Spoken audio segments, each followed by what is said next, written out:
और आज के संदेश का जो शीर्षक है आप सभी लोग जानते हैं कि परमेश्वर के लिए एक महिमामय स्तुति अर्पित करना।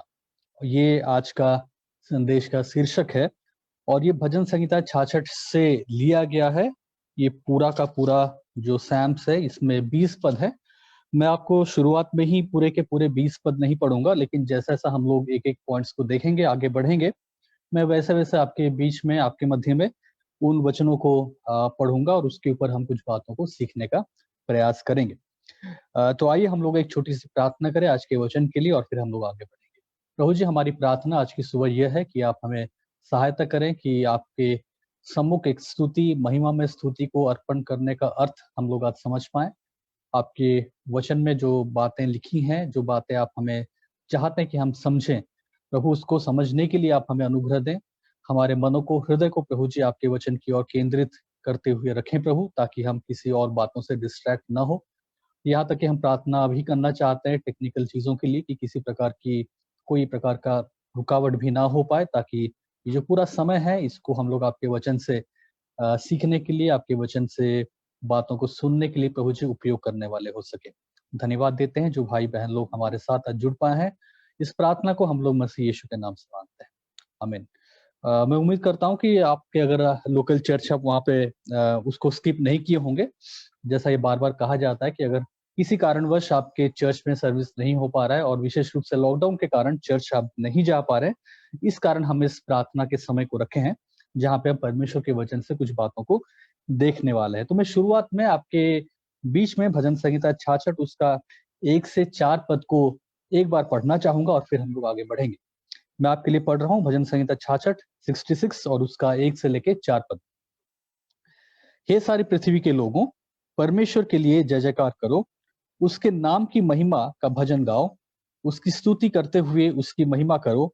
परमेश्वर से कहो, तेरे काम क्या ही भयानक हैं, तेरी महासामर्थ के कारण तेरे शत्रु तेरी चापलूसी करेंगे।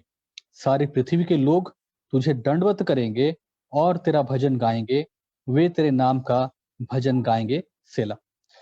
4 पद मैंने आपके सामने पढ़ा और जब इन 4 पदों को हम लोग पढ़ते हैं, एक सवाल के साथ मैं आज का ये संदेश आपके सामने प्रस्तुत करना चाहूँगा या फिर आगे बढ़ना चाहूँगा। वो ये है कि क्या हम सच में परमेश्वर की स्तुति को लेके बहुत गंभीर हैं? क्या हम सच में परमेश्वर की स्तुति को उस तरह से कर पाते हैं जैसा कि परमेश्वर हमसे चाहता है? विशेष रूप से जब हम इस पद को पढ़ें, चारों पदों को पढ़ें और खास तौर से दूसरा पद जहाँ पे लिखा है उसके नाम की महिमा का भजन गाओ, उसकी स्तुति करते हुए उसकी महिमा करो। तो परमेश्वर के नाम की महिमा का भजन गाना और उसकी स्तुति करते हुए उसकी महिमा करना। अगर आज की सुबह ये कहा जाए कि इस 2 पद के आधार पे अगर हम अपने जीवन को देखें, तो आप अपने जीवन के बारे में, मैं व्यक्तिगत अपने जीवन के बारे में क्या कहूँगा? क्या सच में उसके नाम की महिमा का भजन गाना, उसकी स्तुति करते हुए उसकी महिमा करना, क्या सच में इस कार्य को आप और मैं पिछले दिनों में सही रूप से कर पाए हैं? क्या सच में हम गंभीरता से, सच में हम लोग बहुत गहराई से, सच में हम लोग संपूर्ण मन से, संपूर्ण हृदय से, संपूर्ण मन से इस पद के अनुसार परमेश्वर को स्तुति दे पाए हैं जैसा कि यहाँ पे लिखा है कि उसके नाम की महिमा का भजन गाओ, उसकी स्तुति करते हुए उसकी महिमा करो। तो मैं चाहूँगा कि हम थोड़ा इस बारे में सोचें, अपने जीवन को जाँचें भी कि इस पूरे लॉकडाउन के संदर्भ में, इस पूरे लॉकडाउन के समय में हम लोग जहाँ पे कहीं पे आ जा नहीं पा रहे हैं, हम लोग अपने घरों में बैठे हैं और हो सकता है बहुत सारे न्यूज़ को हम लोग सुन रहे हों जहाँ पे बहुत नकारात्मक बातें हैं, बहुत सारी घटनाओं का सामना भी हम लोग किए हों और हो सकता है अपने परिवारों में भी बहुत सारी ऐसी घटनाओं का सामना हम किए हों जो कि हो सकता है अच्छी नहीं थी।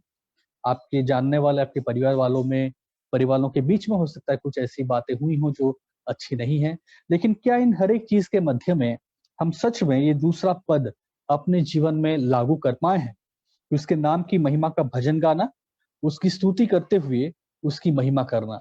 इसमें हम लोग सच में कितना बढ़ पाए हैं, कितना कर पाए हैं? ये सवाल मैं चाहूँगा कि हम लोग अपने मनों में बना के रखें, जब हम इस वचन में, आज के इस वचन में धीरे-धीरे आगे बढ़ते हैं। ये हमारे मन में, दिमाग में एक बैकग्राउंड बना के रखिएगा, क्योंकि हम बार-बार इसको जाँचने का प्रयास करें कि सच में क्या ऐसा हो पाया था हमारे साथ। जब इस भजन की बात हम करते हैं, भजन संहिता 66, इसका हेडिंग जो हिंदी बाइबल में लिखा है, वो ये लिखा है कि धन्यवाद ज्ञापन और स्तुति का गीत, और प्रधान बजाने वाले के लिए गीत या भजन। बहुत सारे लोग इसके बारे में सटीक रूप से नहीं जानते कि ये भजन वास्तव में किसने लिखा था और किस संदर्भ में लिखा था, लेकिन कुछ जो बाइबल टीचर्स हैं या फिर जो लोग बाइबल का बहुत अध्ययन करते हैं, बहुत निपुण हैं, थियोलॉजियंस हैं, उनका कहना है कि शायद हो सकता है ये हिजकिय्याह राजा ने लिखा था, जब उसके परमेश्वर ने उसको बचाया था, जब उसके ऊपर असूर के राजा ने आक्रमण किया था, जो हम दूसरा राजा 18 अध्याय और 13 पद से पढ़ते हैं। अगर आप वहां पे जाएंगे, दूसरा राजा और उसका 18 अध्याय, सॉरी, दूसरा राजा और उसका 18 अध्याय और उसका 13 पद, आप वहां पे पाएंगे अशूर का यरूशलेम पर आक्रमण। हिजकिय्याह राजा के 14वें वर्ष में अशूर के राजा स्नेहरीब ने यहूदा के सब गढ़ वालों नगरों पर चढ़ाई करके उनको ले लिया। और ये पूरी घटना आप 18 अध्याय 13 पद से लेके 19 अध्याय 37 पद तक पढ़ सकते हैं। तो बहुत सारे लोगों का मानना है कि जब परमेश्वर ने हिजकिय्याह राजा को इस विपत्ति से आजाद किया या फिर इसके ऊपर जय दिलाया, तो उसके कारण हिजकिय्याह राजा ने स्तुति में, परमेश्वर की स्तुति में इस भजन को लिखा था। और न केवल सिर्फ हम हिजकिय्याह राजा की बात ही करें, लेकिन अगर हम अपनी चारों तरफ आज आंख उठा के देखें, अगर आज पूरी सृष्टि को देखें, तो हमारे पास बहुत सारे कारण हैं कि हम परमेश्वर को स्तुति दे सकते हैं। ये तो हिजकिय्याह राजा की बात थी, एक व्यक्तिगत इंसान की बात, लेकिन अगर हम आम तौर पे बात करें तो आज हमारे पास, अगर हम ऐसे ही प्रकृति को देखें, आज अगर हम संसार में बहुत सारी चीजों को देखें, तो हम दंग रह जाएंगे कि परमेश्वर सच में कितना महान है, सच में कितना सर्वशक्तिमान है, और हमें उसकी स्तुति करनी चाहिए। लेकिन फिलहाल हम लोग उन बातों पे नहीं जाएंगे। हम लोग आज के इस संदेश के सबसे पहले पॉइंट में जाएंगे, और मेरा जो सबसे पहला पॉइंट है वो ये है कि हम सामूहिक रूप से ये महिमा में स्तुति अर्पित कर सकते हैं या फिर हमें करना चाहिए। जो आज का हमारा संदेश का शीर्षक है, जो है परमेश्वर के लिए एक महिमामय स्तुति अर्पण करना। तो जब हम परमेश्वर के लिए महिमामय स्तुति को अर्पित करते हैं, जैसा कि दूसरे पद में लिखा है कि उसके नाम की महिमा का भजन गाओ, उसकी स्तुति करते हुए उसकी महिमा करो, तो ये हम कैसे करें? हिजकिय्याह राजा ने तो इस गीत को लिखा, लेकिन जब हम आज इस भजन को पढ़ते हैं, आज अगर हम परमेश्वर की स्तुति के बारे में बात करते हैं, आज जब हम अपने जीवनों को देखते हैं, अपने जीवन की परिस्थितियों को देखते हैं, तो हम कैसे आज परमेश्वर को स्तुति दे सकते हैं? क्या वो बातें हैं जिसको अगर हम ध्यान करें, जिसके ऊपर अगर हम मन लगाएं, तो हम वास्तव में गंभीरता से और सच में संपूर्ण हृदय से परमेश्वर को स्तुति, एक महिमामय स्तुति अर्पण कर सकते हैं। तो उसके लिए जो अब मेरा सबसे पहला पॉइंट है आपके सामने मैं रख रहा हूँ, वो ये है कि हमें सामूहिक रूप से ये महिमामय स्तुति अर्पित करना चाहिए। और इस पहले पॉइंट के साथ मैं कुछ सब पॉइंट्स को रखा हूँ। तो हम कैसे ये करें? जब हम सामूहिक रूप से महिमामय स्तुति अर्पित करने की बात करते हैं, तो इसके आधार पे जो हमारा सबसे पहला सब पॉइंट है वो ये है कि उत्साहपूर्वक होकर स्तुति और लोगों के मध्य उसकी स्तुति करने के द्वारा हम ये कर सकते हैं। कैसे हम महिमा में स्तुति अर्पित कर सकते हैं सामूहिक रूप में? हम क्या करें? हम उत्साहपूर्वक होकर स्तुति और लोगों के मध्य उसकी स्तुति करने के द्वारा हम सामूहिक रूप से महिमा में स्तुति अर्पित करते हैं। और इसके लिए भजन संहिता 66 अध्याय उसका 1 से लेके 4 पद को हम देखेंगे। मैं पहले ही आपके सामने ये पढ़ चुका हूं, तो इस वजह से मैं दोबारा 1 से लेके 4 पद नहीं पढ़ूंगा। लेकिन यहाँ पे हम फोकस करेंगे इस बात पे कि हम उत्साहपूर्वक होकर स्तुति करें और लोगों के मध्य परमेश्वर की स्तुति करें। तो पहले 4 पदों में हम इन बातों को देखने वाले हैं, जो कि हमारा पहला पॉइंट का पहला सब पॉइंट है। तो आइए मैं आपके लिए इन बातों को एक बार केवल दूसरा पद पढ़ के शुरू करूंगा। उसके नाम की महिमा का भजन गाओ, उसकी स्तुति करके उसकी महिमा करो। तो जब हम उत्साहपूर्वक स्तुति की बात करते हैं, हम दूसरे पद में आते हैं, क्योंकि दूसरा पद हमें उत्साहपूर्वक स्तुति करने की बात कहता है। उसके नाम का भजन गाओ, उसकी स्तुति करते हुए उसकी महिमा करो। उसकी स्तुति करते हुए उसकी महिमा करो का अर्थ है कि हम उत्साहपूर्वक परमेश्वर की स्तुति करते हैं।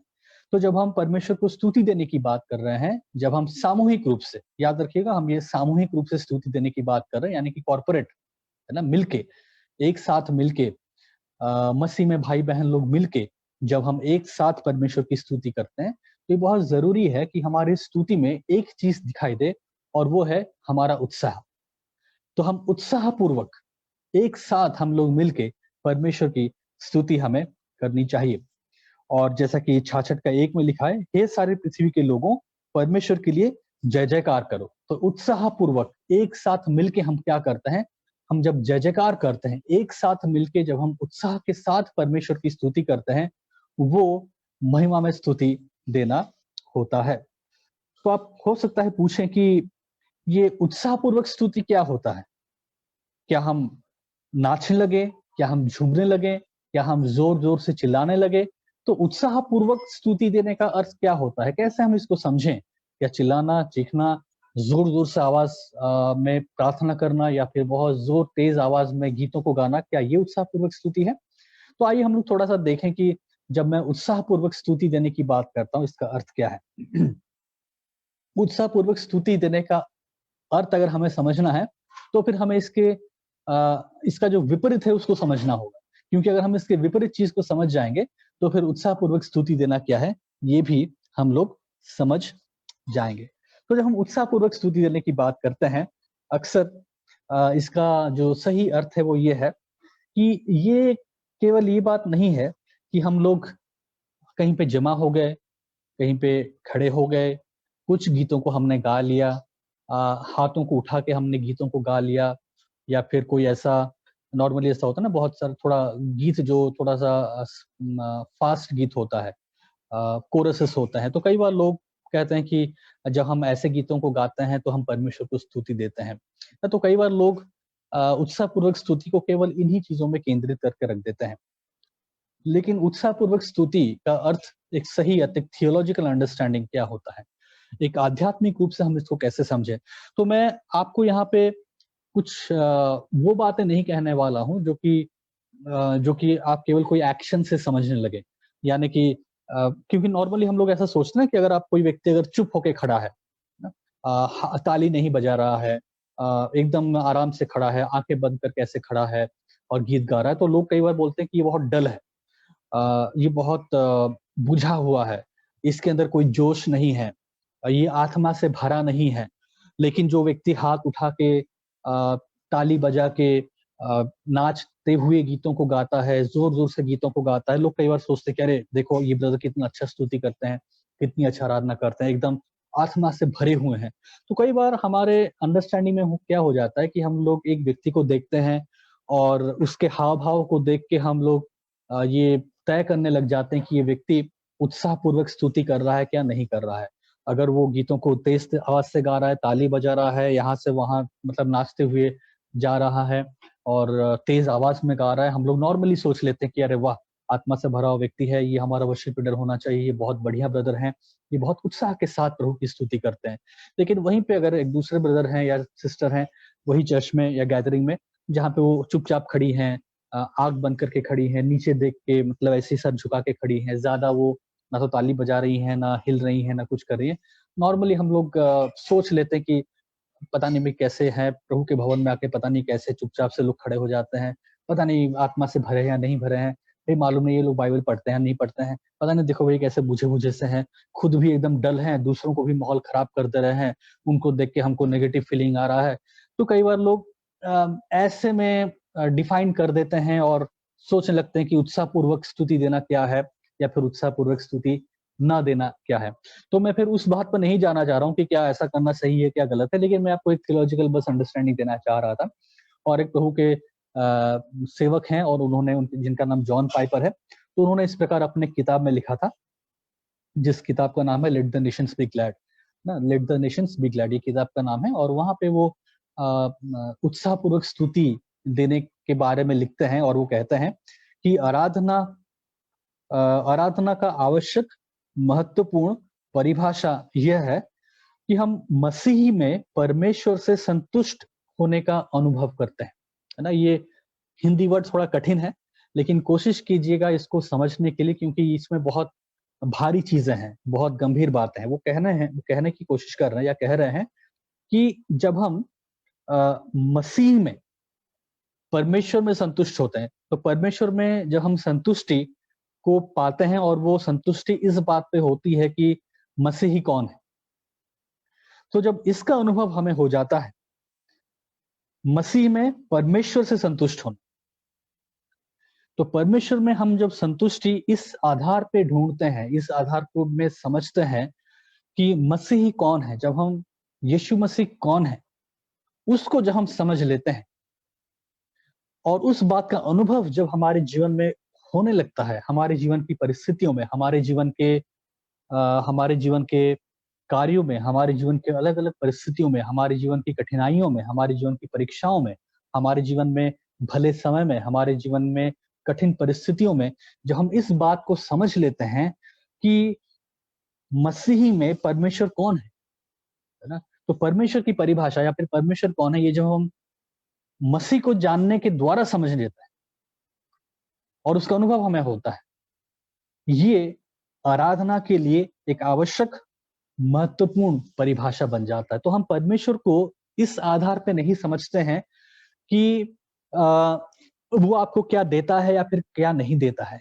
लेकिन अब मसीह में होके, यीशु में होके परमेश्वर को समझना, यीशु में होके परमेश्वर कौन है, उस चीज़ में बढ़ते जाना, मसीह में होके परमेश्वर के गुणों को, परमेश्वर के चरित्र को समझना, जब ये आपके जीवन का अनुभव बनता जाता है, जब ये आपके जीवन की शैली बनती जाती है, जब ये आपके जीवन का एक महत्वपूर्ण हिस्सा बनता जाता है और आप अपने जीवन की बीमारी में, जीवन की गरीबी में, जीवन के भले समय में, जीवन के बुरे समय में, जीवन की भली परिस्थितियों में, जीवन की बुरी परिस्थितियों में, कोरोना के समय में, कोरोना के बाद के समय में, कोरोना के पहले का समय, जो आने वाला समय है, उन हर एक परिस्थिति में जब परमेश्वर को आप यीशु मसीह में होके देखने लगते हैं, यीशु मसीह में होके जब आप परमेश्वर के गुणों को, चरित्र को, एट्रिब्यूट्स को समझने लगते हैं, उसमें परिपक्वता में बढ़ने लगते हैं, ये आराधना के लिए एक आवश्यक और आराधना और स्तुति के लिए एक आवश्यक और महत्वपूर्ण परिभाषा बन जाता है। और तब आप सही में एक उत्साहपूर्वक स्तुति परमेश्वर को देने लगते हैं। तो ये जो उत्साहपूर्वक स्तुति है, इसका अर्थ मसीह गीतों पर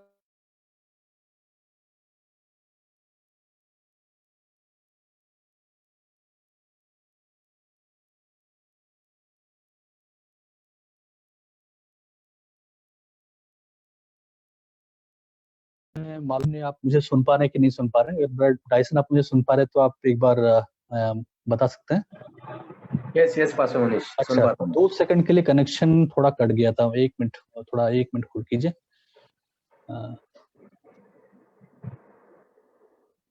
ठीक है।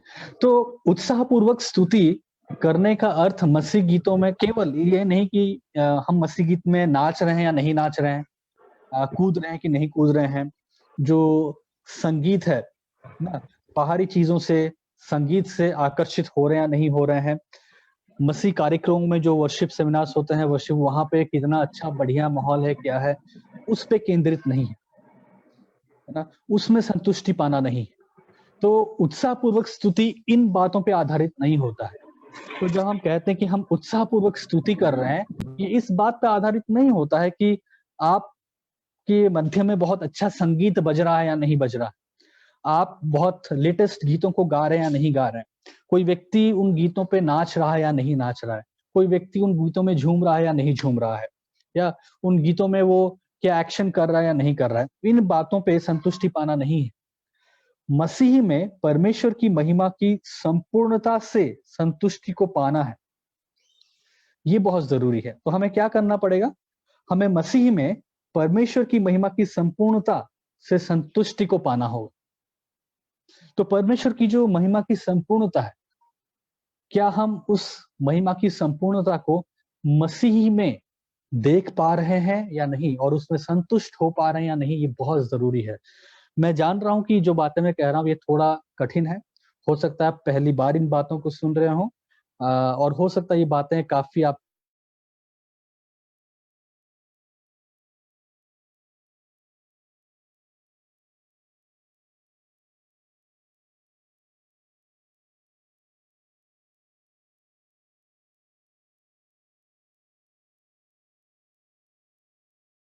ये हो गया या फिर भजन संहिता 103 भजन संहिता 90 कब तक हम केवल गिने-चुने 1-2 पदों को लेके अपनी स्तुति आराधना का डेफिनिशन बनाते रहेंगे।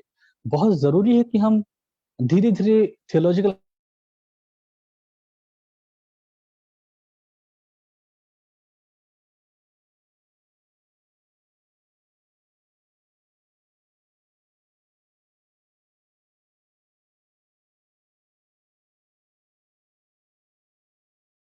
वो मसीह में पाई जाती है।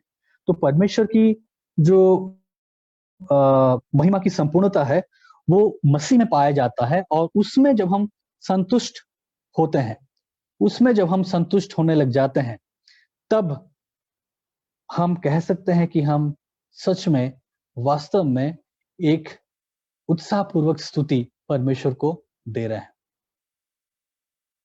तो गीतों पे, नाच-गाने पे और बहुत बढ़िया सजा हुआ स्टेज या कुछ लोगों के एक्शंस का करना या ना करना, वो डिसाइड नहीं करती हैं कि हम एक महिमामय स्तुति परमेश्वर को अर्पित कर रहे हैं या नहीं कर रहे हैं। जब हम परमेश्वर को एक महिमामय स्तुति, एक उत्साहपूर्वक स्तुति अर्पण करने की बात कर रहे हैं, वो इस बात पे आधारित होता है कि क्या हम मसीह में परमेश्वर की महिमा की संपूर्णता को देख पा रहे हैं? उसमें क्या हम संतुष्ट हो पा रहे हैं? और उसके आधार पे क्या हम अपने जीवन के हर एक परिस्थितियों को देख पा रहे हैं या नहीं?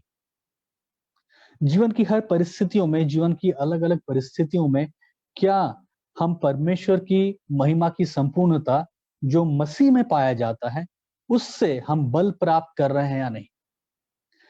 अगर हम कर पा रहे हैं और उससे हम बल को प्राप्त कर रहे हैं, उसमें उसके आधार पे हम अपने जीवनों की परिस्थितियों को देख पा रहे हैं, तो हम परमेश्वर को एक उत्साहपूर्वक स्तुति दे पाते हैं। और तब हमारे लिए ये मायने नहीं रखता कि कौन-सा गीत बज रहा है, कौन-सा गीत नहीं बज रहा है। क्या हम पुराने गीत गा रहे हैं, क्या हम नए गीत गा रहे हैं? क्या ये गीत मॉडर्न है, क्या ये गीत पुराने हैं? क्या इन गीतों पे नाचा जा सकता है या नाचा नहीं जा सकता?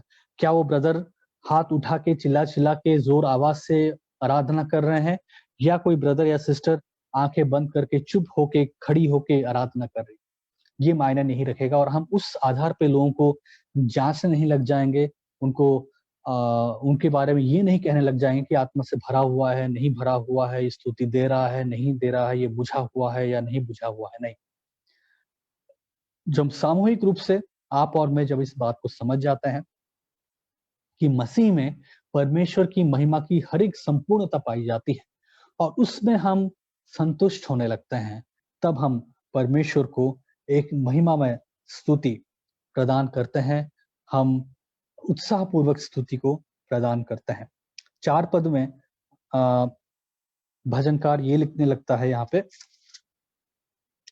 सारी पृथ्वी के लोग तुझे दंडवत करेंगे और तेरा भजन गाएँगे, वे तेरे नाम का भजन गाएँगे।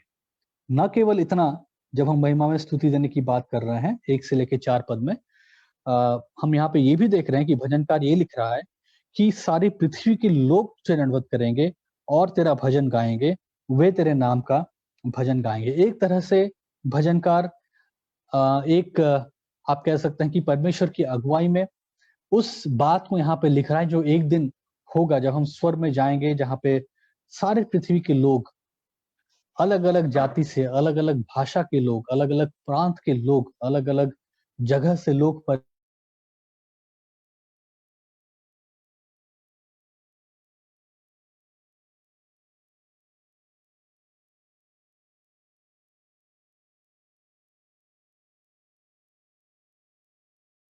तेरे नाम का भजन गाएँगे। भजन संहिता 22 का 27 में भी इसी बात को कहा गया है कि एक दिन कैसे सारी पृथ्वी, सारे लोग किस प्रकार परमेश्वर की स्तुति करेंगे। भजन संहिता 86 उसका 9 पद यानी कि 86 लाइन, वहां पे भी यही बात कहा गया कि किस प्रकार सारे पृथ्वी के लोग परमेश्वर की स्तुति करेंगे। और आखिरकार हम लोग प्रकाशित वाक्य 5 अध्याय और 9 पद में भी देखते हैं कि किस प्रकार सारी पृथ्वी के लोग, अलग अलग जाति से सब लोग, अलग अलग प्रांत से, अलग अलग भाषा के लोग परमेश्वर के सामने झुक के उसकी स्तुति करने वाले हैं। तो मेरे प्रिय भाई बहनों, हमें ये चीज याद रखना है कि जब हम सामूहिक रूप से परमेश्वर को स्तुति अर्पण करने की बात कर रहे हैं, हम सबसे पहले बात कर रहे हैं परमेश्वर को उत्साहपूर्वक स्तुति देने की बात और लोगों के मध्य उसकी स्तुति करने की बात। तो सामूहिक रूप से हम लोग परमेश्वर को उत्साहपूर्वक स्तुति देते हैं, और उत्साहपूर्वक स्तुति देना इस बात पे आधारित होता है कि हम मसीह में परमेश्वर की महिमा की संपूर्णता को देखते हैं। हम मसीह में परमेश्वर की संपूर्णता को समझते हैं, उसका अनुभव करते हैं और उसके आधार पे हमारे जीवन की हर एक परिस्थितियों को देखते हैं। तब हमारे अंदर से वो उत्साहपूर्वक स्तुति निकलता है, क्योंकि अब हमने परमेश्वर की महिमा की संपूर्णता को मसीह में देख लिया, मसीह में पा लिया, और इसीलिए हमारे अंदर से एक उत्साहपूर्वक स्तुति परमेश्वर के लिए निकलता है। दूसरा हमारा सब पॉइंट यह है कि परमेश्वर का अपनी प्रजा की छुटकारा और देश पर राज कर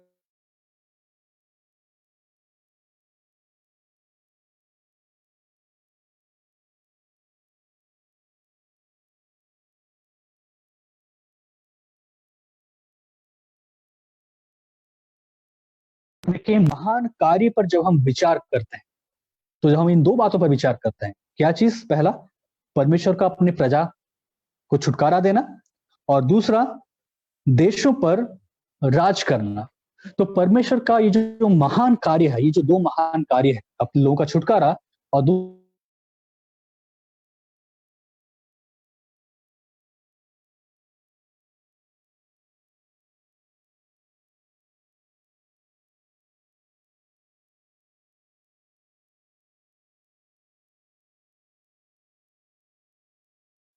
पांच से लेके सात पद, तीन पदों को, 5 से लेके 7 पद। आओ परमेश्वर के कामों को देखो, वो अपने कार्यों के कारण मनुष्य को भय योग देख पड़ता है। उसने समुद्र को सूखी भूमि कर डाला, वे महानद में से पांव पांव पार उतरे। वहां हम उसके कारण आनंदित हुए। जो अपने पराक्रम से सर्वदा प्रभुत्व करता है और अपनी आंखों से जाति जाति को ताकता है, हठीले अपने सिर न उठाएं। तो 5 पद, 6 पद और 7 पद हम जब पढ़ते हैं, हम यहाँ पे क्या देखते हैं? परमेश्वर के महान कार्य को। क्या महान कार्य है?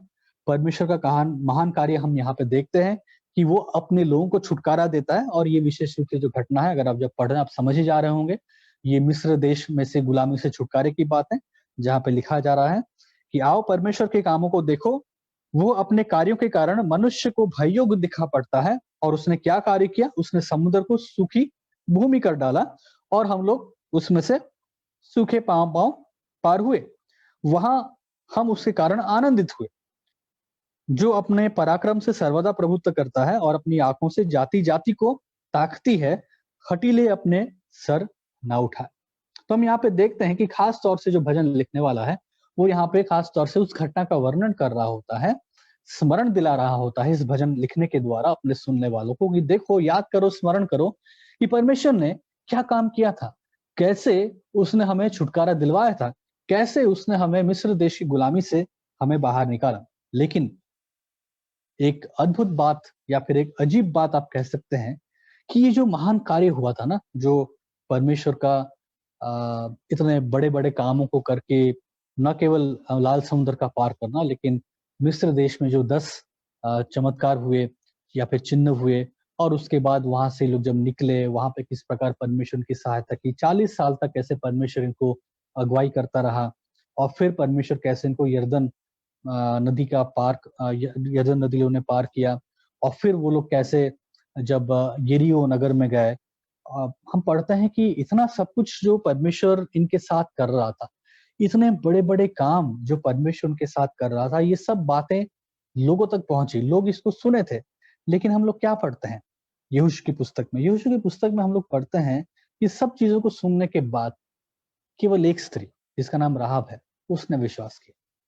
परमेश्वर के इतने महान काम, परमेश्वर के इतने भययोग्य काम, परमेश्वर के इतने बड़े-बड़े काम की चर्चा लोगों तक पहुँची और लोग उनको सुन के भयभीत तो हुए, सब कुछ हुआ, लेकिन केवल राहब थी एक स्त्री जिसने इन बातों को सुन के एक सही प्रतिक्रिया दी। केवल वही थी जिसने भरोसा किया, जिसने विश्वास किया। और पुराने नियम में हम देखते हैं कि किस प्रकार अब जब ये भजन संहिता 66 लिखा जा रहा है, भजन लिखने वाला इस बात को याद दिलाता है, स्मरण दिलाता है लोगों को कि याद करो कि परमेश्वर ने कैसे तुम्हारे साथ छुटकारे का काम किया। मेरे कहने का अर्थ ये है कि क्यों भजनकार को ये बात सूझी कि वो लोगों को ये बात याद दिलाए? क्यों इनको याद दिलाना ज़रूरी था? क्यों लोगों को ये बात याद दिलाना, स्मरण करना ज़रूरी था कि किस प्रकार परमेश्वर को मिस्र देश में से निकाला? ये तो बहुत पुरानी घटना है। ये तो बहुत पहले हुआ है। लेकिन इस बात को याद करना, इस बात को परमेश्वर की स्तुति में कहना, परमेश्वर की स्तुति करते हुए इन बातों को स्मरण दिलाना, परमेश्वर की स्तुति करते हुए लोगों को इन बातों को याद दिलाना, केवल भजन संहिता 66 नहीं, बहुत भजनों में आप पाएँगे।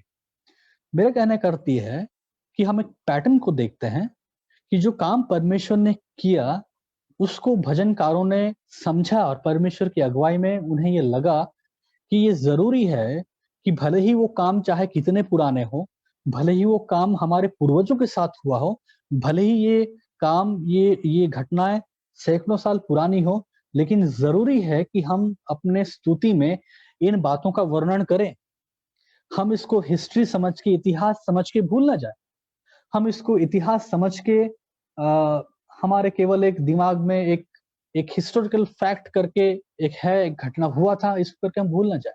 लेकिन भजनकारों ने न केवल 66 में, लेकिन अलग-अलग जगहों पे इन बातों को बार-बार कहते हैं, इन बातों को स्मरण दिलाते हैं, लोगों को स्मरण दिलाते हैं, याद दिलाते हैं। भले ही इनके पूर्वजों के साथ हुआ था, भले ही अभी एक ऐतिहासिक घटना बन चुकी है, भले ही ये बहुत पहले की घटना है, बहुत पुरानी घटना है, लेकिन भजनकारों को ये सही दिखाई दिया या सही समझ में आया या फिर परमेश्वर की अगुवाई में, पवित्र आत्मा की अगुवाई में उन्होंने लिखा इस बात को और स्मरण दिलाया कि वो लोग याद करें इन बातों को।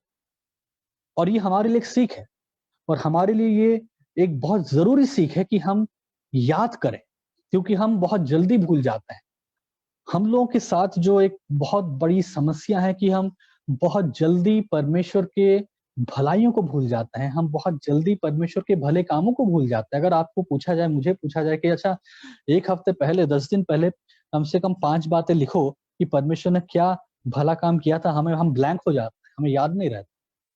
आपको कहा जाए कि अच्छा 1 महीना पहले पिछले साल, चलिए ठीक है 2021 है ये, 2020 में परमेश्वर ने आपके साथ क्या अच्छा काम किया था, 5 सेंटेंस लिख सकते हैं क्या? 1 पेज लिख सकते हैं?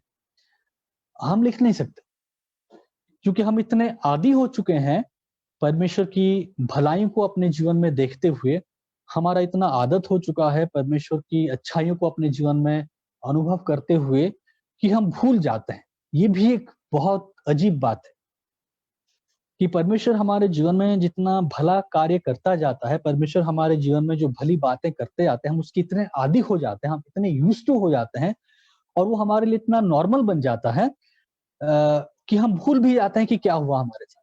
हमको याद भी नहीं आता, हमको स्मरण भी नहीं आता। तो भजनकार हमें कहीं न कहीं इस बात को याद से दिलाने की कोशिश कर रहे हैं कि भूलो मत, भूलो मत।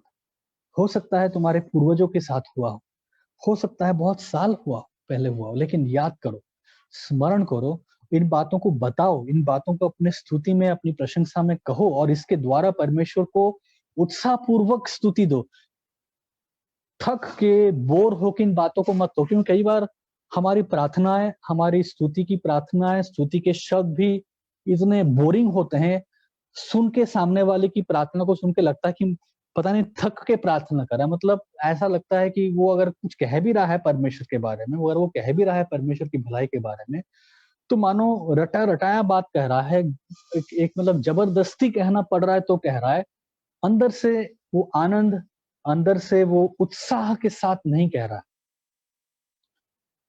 और इसमें हम लोग सब कमजोर हैं और हमें अपने जीवन में इस गुण को मुझे लग रहा है कि विकसित करना होगा।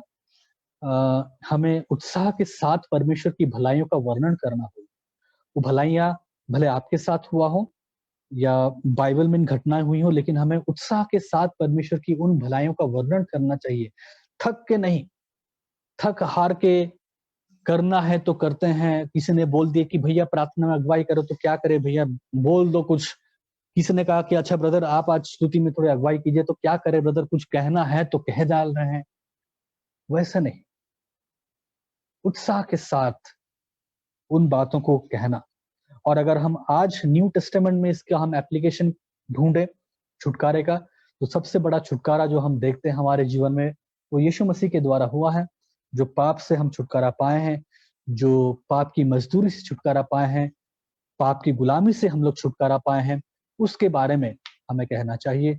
उसके बारे में हमें परमेश्वर के हमें परमेश्वर के लिए लोगों के बीच में एक उत्साह के साथ स्तुति की बातों को करना चाहिए। तो परमेश्वर के जो महान कार्य हैं, अपने प्रजा के प्रति आपके और मेरे लिए जो छुटकारा हुआ है, यहाँ पे प्रजा के प्रति जो छुटकारा था, वो मिस्र देश से छुटकारा था। अगर आप हमारे बारे में आज कहें, तो हमारे जीवन में आत्मिक रीति से जो छुटकारा हमने पाया है पाप की गुलामी से, उसके बारे में, और परमेश्वर की जो महानता है, जाति-जाति पे परमेश्वर का जो राज्य है, जिसके बारे में हम लोग पुराने नियम में पढ़ते हैं, जिसके बारे में हम लोग देखते हैं कि एक दिन भविष्य में पूरा होगा कि जाति-जाति के ऊपर परमेश्वर का राज होगा। एक दिन वो सब लोग परमेश्वर के सामने दंडवत होंगे और परमेश्वर की स्तुति करेंगे। उन बातों का वर्णन करना उत्साह के साथ, ये परमेश्वर को एक महिमामय स्तुति देना होता है। और आखिर में हमारा जो थर्ड सब पॉइंट है वो ये है, परमेश्वर का अपने दिव्य संरक्षण से हमारे जीवन में परीक्षाओं के द्वारा भलाई को उत्पन्न करने की सच्चाई को जब हम समझते हैं, इसके द्वारा भी हम परमेश्वर को एक महिमामय स्तुति देते हैं।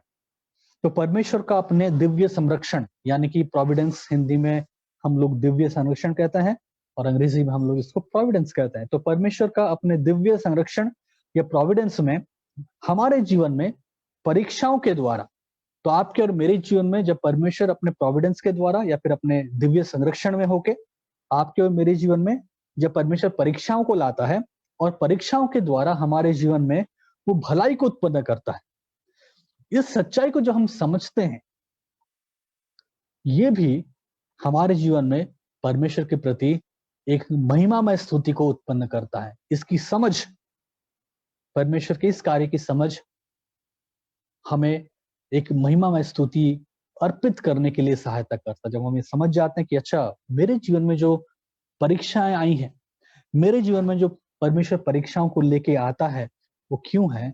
वो इसीलिए है क्योंकि वो मेरे जीवन में भला करना चाहता है और मेरे जीवन की भलाई के लिए उसने अपने दिव्य संरक्षण में होके, अपने प्रोविडेंस में होके परीक्षाओं को लेके आया है। हम कहाँ पढ़ते हैं इसको? 8 से लेके 12 पद में पढ़ते हैं। हे देश देश के लोगों, हमारे परमेश्वर को धन्य कहो और उसकी स्तुति में राग उठाओ, जो हमको जीवित रखता है और हमारे पांव को टलने नहीं देता।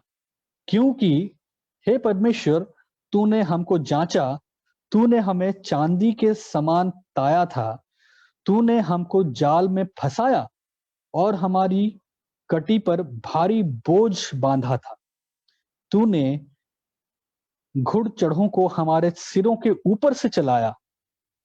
हम आग और जल से होकर गए, परंतु तूने हमको उबार के सुख से भर दिया। हम लोग यहाँ पे क्या देख रहे हैं? भजनकार क्या कह रहा है? भजनकार 8वें पद में देश देश के लोगों को परमेश्वर के किस गुण के बारे में अवगत करा रहा है? देश देश के लोगों को स्तुति के द्वारा भजनकार परमेश्वर के बारे में क्या बात कहना चाह रहा है? तो जब इन लोगों को कहा जा रहा है कि हे देश देश के लोगों, हमारे परमेश्वर को धन्य कहो, क्यों धन्य कहें वे लोग? क्यों भजनकार कह रहा है कि हे देश देश के लोगों, यानी कि अन्य जाति, है ना? यहूदी लोग व्यक्ति है जो भजन लिख रहा है, और ये कह रहा है देश देश के लोगों यानी कि अन्य जाति, तो अन्य जाति को कह रहा है कि परमेश्वर की स्तुति करो, हमारे परमेश्वर को धन्य कहो। क्यों? क्या परमेश्वर ने ऐसा कर दिया? वो कह रहा है जो हमको जीवित रखता है और हमारे पांव को टलने नहीं देता है। फिर 10 पद में कहता है इसलिए परमेश्वर की स्तुति करो, हे देश देश के लोगों, हे अन्य जातियों, मैं तुम्हारे बीच में हमारे परमेश्वर के बारे में, यहोवा के बारे में कुछ बातों को कहना चाह रहा हूं, उसको सुनो और सुन के परमेश्वर की स्तुति करो। सुनो कि उसने हमारे साथ क्या किया। क्या किया इस परमेश्वर ने हमारे साथ? इस परमेश्वर ने क्या किया? क्योंकि हे परमेश्वर, तूने हमको जांचा, तूने हमें चांदी के समान पाया था, तूने हमको जाल में फंसाया और हमारी कटी पर भारी बोझ बांध दिया। तूने घुड़ चढ़ों को हमारे सरों के ऊपर से चलाया।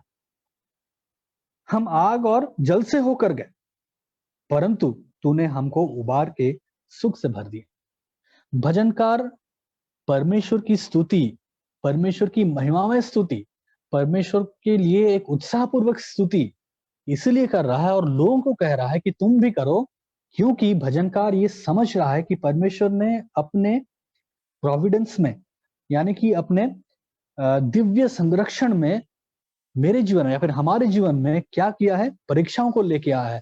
क्यों लेके आया? हमारी भलाई। जब भजनकार ये समझ जाता है कि मेरे जीवन में ये परीक्षाएं जो आई हैं, हमारे जीवन में जाल में जो उसने हमको फंसाया, हमारी कटी पर भारी बोझ को उसने बांध दिया, हमारे ऊपर घुड़ चढ़ों को हमारे सर के ऊपर से चलाया, हमें आग और जल से होकर हमें लेके गया। ये चीजें इसलिए हुई, ये परीक्षा इसलिए हुई ताकि हमारी भलाई के लिए थी। और परमेश्वर अपने प्रोविडेंस में, अपने दिव्य संरक्षण में ये बातें कर रहा था। तो जब वो परमेश्वर की संप्रभुता को समझ जाता है, परमेश्वर के संप्रभुत्व को समझ जाता है और समझ जाता है कि नहीं, हर एक परीक्षाएं जो हो रही थी मेरे जीवन में, जो ये कठिनाइयां परीक्षाएं आ रही थी, इसके ऊपर संपूर्ण रूप से परमेश्वर का नियंत्रण था। तो भजनकार अब कहता है कि मैं परमेश्वर का भजन गाऊंगा, उसकी स्तुति करूंगा, महिमा में स्तुति करूंगा। मैं एकदम बहुत उत्साह से भर के उसकी स्तुति करूंगा और देश देश के लोगों को कहता है कि सुनो, देखो हमारे साथ ये हुआ और तुम भी स्तुति करो। और इसके आखिर में क्या होता है? 12 पद के आखिर में वो कहता है कि परंतु तूने हमको उबार के सुख से भर दिया। यानी कि जब हम परमेश्वर को महिमा में स्तुति देते हैं, वो इस बात के लिए भी होता है। परमेश्वर को जब हम सामूहिक रूप से महिमा में स्तुति देते हैं, ये इस बात पे भी आधारित होता है, इस बात की समझ पे आधारित होता है कि परमेश्वर आपके और मेरे जीवन में इन परीक्षाओं को लेके आया है और इन परीक्षाओं में वो संप्रभु था, उसकी सार्वभौमिकता थी और वो अपने दिव्य संरक्षण में हमें इन हर एक परीक्षाओं के बीच में से लेके गया। इसकी समझ भी, जब इस बात को हम समझते हैं, ये हमारे जीवन के द्वारा परमेश्वर के लिए एक महिमा में स्तुति को उत्पन्न करता है। पिछली बार या पिछला समय वो कौन सा समय था जब आपने परमेश्वर को इस चीज के लिए स्तुति दिया था? क्या आपकी स्तुति केवल इन्हीं बातों के लिए है कि आपको क्या मिला? पैसा मिला, घर मिला, सेहत मिल गया, नौकरी मिल गई, बच्चे पास हो गए, क्या इन्हीं बातों पे है? या कभी आपने, या कौन सा पिछली बार था जहां पे आपने उत्साहपूर्वक, हल्की फुल्की नहीं, उत्साहपूर्वक महिमामय स्तुति दिया, इस बात को समझ के कि संप्रभु परमेश्वर ने मेरे जीवन में जो परीक्षाएं को लेके आया, मेरे जीवन में जो कठिनाइयों को लेके आया, वो मेरे भलाई के लिए था। क्या आपने किया है आज तक? क्या आपने कभी किया है? और क्या कभी आपने जीवन की परीक्षाओं को भी इस संदर्भ में सोचा है, कभी देखा है कि क्योंकि मेरे जीवन में परीक्षा आई है, मेरे जीवन से इन परीक्षाओं में से होके मैं जा रहा हूं, मैं परमेश्वर को एक महिमा में स्तुति दूंगा? क्या आपने कभी ऐसा सोचा है? अगर नहीं, तो आपको सोचना चाहिए और उसके आधार पे परमेश्वर को एक महिमा में स्तुति देना चाहिए। तो आखिर में मैं पॉइंट नंबर 1 उसका सारांश एक बार रिपीट कर दे रहा हूं। पॉइंट नंबर 1 हमारा ये था कि हमें सामूहिक रूप से परमेश्वर को महिमा में स्तुति अर्पित करना चाहिए। ये हम कैसे करते हैं? 3 भागों में मैंने आपको बताया। सबसे पहले उत्साह पूर्वक होकर हमें स्तुति करना चाहिए। दूसरा चीज मैंने आपको बताया था कि परमेश्वर के छुटकारे के काम को याद करके, जो उसने हमारे जीवन में किया, और भजनकार यहाँ पे कहता है उसको याद करके, वो छुटकारे का काम भले ही पुराना हो, भले ही किसी और के साथ हुआ हो, अलग अलग चीजें हुई हो, लेकिन हमें याद करना है, हमें भूल नहीं जाना है। है ना, हम इतने आदी हो जाते हैं परमेश्वर की भलाई कि हम याद ही नहीं कर पाते हैं। नहीं, हमें स्मरण करना और उसके साथ। और तीसरा कि परमेश्वर के दिव्य संरक्षण में उसने हमारे जीवन में जो परीक्षाएं हमारे जीवन में लेके आया, उसके द्वारा, उसकी समझ के द्वारा हम उसको महिमा में स्तुति देते हैं। और पहला पॉइंट मैं दोबारा रिपीट करूंगा, समझना कि परमेश्वर का जो महिमा है, उसकी संपूर्णता हम मसीह में जब देखते हैं, मसीह में हम जब उसको देख के संतुष्ट होते हैं, वो भी हमें परमेश्वर की महिमा में स्तुति करने के लिए सहायता करता है। तो इन बातों को ध्यान रखिएगा। दूसरा पॉइंट हमारा है कि हम व्यक्तिगत रूप से ये महिमा में स्तुति अर्पित हमें करनी चाहिए। तो न केवल सामूहिक, कॉर्पोरेट, लेकिन व्यक्तिगत रूप से भी हमें क्या करना चाहिए, परमेश्वर को ये करना चाहिए। कैसे? 13 पद से लेके 15 पद। मैं होम बलि लेकर तेरे भवन में आऊंगा, मैं उन मन्नतों को तेरे लिए पूरी करूंगा जो मैंने मुंह खोलकर मानी और संकट के समय कही थी। मैं तुझे मोटे पशुओं की होम बलि, मेढ़ों की चर्बी की धूप समेत चढ़ाऊंगा, मैं बकरों समेत बैल चढ़ाऊंगा। तो परमेश्वर को एक समर्पण रूपी बलिदान अर्पण करने के द्वारा हम एक महिमामय स्तुति अर्पण करते हैं। तो यहाँ पे भजनकार अब अपनी सामूहिक स्तुति से हटता है और अब व्यक्तिगत स्तुति की बात करता है। अब तक वो सामूहिक स्तुति की बात कर रहा था कि हम लोग ऐसा करेंगे, लेकिन अब वो अपने व्यक्तिगत बात को करते हुए कहता है कि मैं होम बलि लेकर तेरे भवन में आऊंगा, मैं उन मन्नतों को तेरे लिए पूरी करूंगा जो मैंने मुंह खोलकर मानी थी और संकट के समय कही थी। मैं तुझे मोटे पशुओं की होम बलि, मेढ़ों की चर्बी की धूप समेत चढ़ाऊंगा, मैं बकरों समेत बैल चढ़ाऊंगा। तो अब यहाँ पे एक सामूहिक स्तुति से बात हटती है और व्यक्तिगत स्तुति की बात होती है। और यहाँ पे वो एक समर्पण रूपी बलिदान अर्पण करने के बारे में कहता है। प्रभु के एक सेवक चार्ल्स स्पर्जन ने ये कहा था कि we should be slow in making vows but prompt in paying them. यानी कि वो कहते हैं कि जब आप कोई मन्नत मानो या फिर कोई परमेश्वर को वायदा करो या फिर कहो कि परमेश्वर मैं आपके लिए ये करूंगा, या फिर अगर आप, मैं आपकी प्रार्थना करता हूं कि अगर आप ये मेरी प्रार्थना स्वीकार करेंगे तो मैं प्रभु आपके ये इन बातों को अर्पण करूंगा। तो चार्ल्स स्पर्जन कहते हैं कि इसको भली भांति सोच समझ के कहें, जल्दबाजी में ना कहें। We should be slow in making vows, बहुत सोच समझ के, बहुत विचार करके हमें ऐसी मन्नतों को माननी चाहिए। लेकिन अगर हमने मन्नत मान ली, we should be prompt in paying them, तो वहां पे फिर ढिलाई नहीं करनी चाहिए। तो मन्नत अगर आप मानते हैं तो आप उसमें सोच समझ के, विचार करके परमेश्वर के सामने ऐसी बातों को आप कहें। जल्दबाजी में, लोगों को दिखाने के लिए, वाहवाही के लिए, लोगों के सामने अपने नाम के लिए बातें ना करें। सोच समझ के, विचार करके आप कहें, ये आपका व्यक्तिगत मामला होगा। लेकिन अगर आपने किया तो फिर आपको उसको बहुत प्रॉम्प्ट होना, यानी कि इसको पूरा भी करना है और उस पूरी करने में आपको फुर्ती दिखानी चाहिए।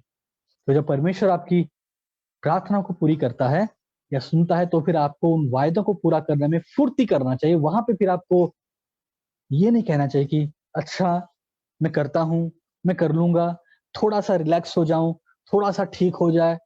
नहीं, वो कहते हैं अपने एक लेख में कि we should be slow in making vows but prompt in paying them.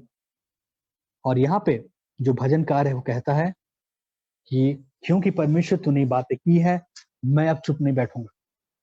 मैं होम बलि चढ़ाऊंगा, मैं तेरे भवन में आऊंगा, मोटे पशुओं की होम बलि, मेढ़ों की चर्बी धूप समेत चढ़ाऊंगा, मैं बकरों समेत बैल चढ़ाऊंगा। वो एक समर्पण की बात कहता है। समर्पणता के साथ वो यहाँ पे एक बलि चढ़ाने की बात करता है, परमेश्वर के सामने एक बलिदान को अर्पण करने की बात करता है। जो हम नए नियम में आते हैं, हम देखते हैं कि किस प्रकार नया नियम हमें कहता है कि हमें खुद एक जीविता हुआ बलिदान बनना है। और अब जानते हैं कि रोमन्स यानी कि रोमियो 12 से लेकर 12 अध्याय 1 पद और दूसरा पद, जहाँ पे पौलुस कहते हैं कि इस बात को कहते हैं कि संसार के सदस्य न बनो, लेकिन तुम खुद परमेश्वर के लिए जीविता हुआ बलिदान बनो। तो आप और मैं पुराने नियम की तरह अब यहाँ पे आके मन्नत तो मानते नहीं है कि आके अच्छा परमेश्वर अगर आपने मेरी नौकरी लगा दी तो फिर मैं जाके पशु चढ़ाऊंगा, चर्बी जलाऊंगा। हम वो नहीं कहते हैं। लेकिन नए नियम में हम क्या सीखते हैं, पौलुस हमें क्या सिखाते हैं कि अब हमारा संपूर्ण जीवन ही एक जीवता हुआ बलिदान, एक जीवता हुआ बलिदान।